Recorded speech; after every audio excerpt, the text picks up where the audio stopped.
Always had this dual cultural lens that I've seen the world through, and I've always been, frustrated about why and how the continent was viewed in a very singular, one-dimensional way. And it was something that, seemed to be kind of fair game to generalize about Africa in all types of ways that no other part of the world received that type of generalization. Now it's like, wherever I go, I'm hearing, this kid playing in a restaurant, or it's just about time. It's overdue. Catch up, guys. We've been cool for a long time. Ahead of the Wakanda Forever release, AMAKA caught up with the ever so talented American Zimbabwean actress and playwright Danai Gurira, who plays Okoye in the Black Panther franchise.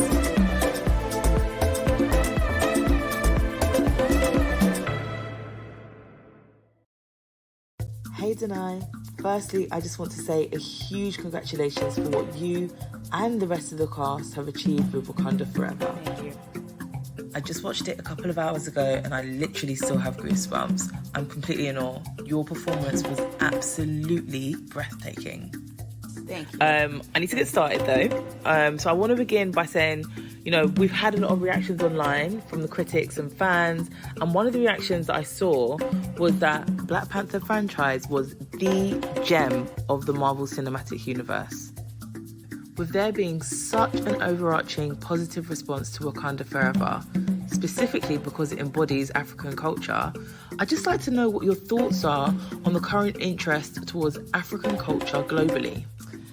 Yeah, I think it's, thank you for all of that. It's great to talk to you. I think it's very, it's fantastic. It's also, in my opinion, it's overdue, my whole life I've, I grew up in Zimbabwe, though I was born in the United States, and so I've always had this dual cultural lens that I've seen the world through, and I've always been, frustrated about why and how the continent was viewed in a very singular, one-dimensional way.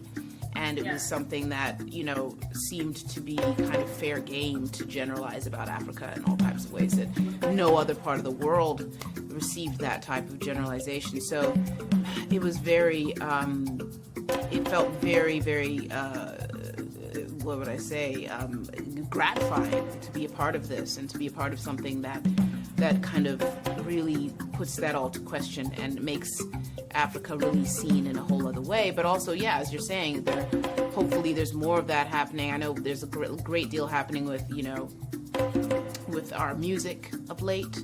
And I was always, my whole adult life, I've been trying to get people in this part of the world to listen to the astounding artists we have in the continent. I come home with tons of music and just be like, oh my God, these artists are so great. Like, why aren't people listening to them here? And now it's like, wherever I go, I'm hearing, this kid playing in a restaurant or, in a store, and so, it's just about time. It's overdue. Catch up, guys. We've been cool for a long time. I agree. We're super cool. And just on the subject of representation, I wanted to know how you feel like a character like Okoye has influenced or challenged how Black women are perceived or represented in mainstream media. Well, I've loved her from the jump because she was this woman who was in charge of the army forces of the strongest country in the world, or the most advanced country in the world. So that setup from the jump was pretty awesome, and what right there was challenging so many perceptions, of what we can be as Black women, as African women in this world. And so from the jump, I was very thrilled by her and by what she represented in terms of that type of authority and that type of, ability to maintain the security of the most advanced nation in the world. But, I think also she's been able to go through a lot of shifts and changes, not of her wanting, but things that really have, that challenge her and that take away a lot of, that challenge aspects of her identity that she holds on to. So that being able and she, of course, going through a lot of trauma that, of course, we know happens. So just being able to live in her in various ways, showing a variety of her humanity, of her humanness, is also something that I cherish, and I think, you know, we don't often get to do that.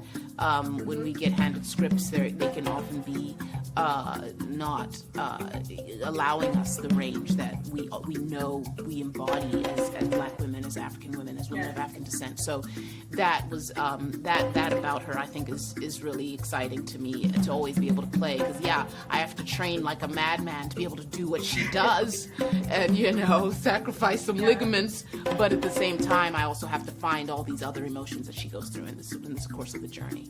So she's a full workout, and I cherish that about her. Well, Danai, from where I was sitting, it definitely paid off. Thank you so much for taking the time to sit down with us today. Wish we had more time, but we really appreciate you. Congratulations again on the performance. It was truly amazing.